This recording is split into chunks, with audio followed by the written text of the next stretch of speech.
In the lesson in which we wrote the first program, the word static appeared, specifically next to the main method. Then we left it for later. Now it's time to come back to this topic. With the word static you can define class fields and methods that you can refer to without creating a new object. However, this has some limitations. Methods marked as static, for example method main, cannot refer to non-static elements of the class. This is because since there is no instance of the given class, then the components do not yet exist.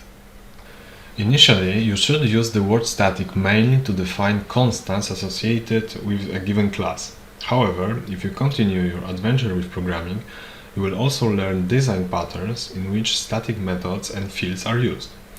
And a design pattern is a ready solution for a repetitive programming problem that is generally accepted as a good practice.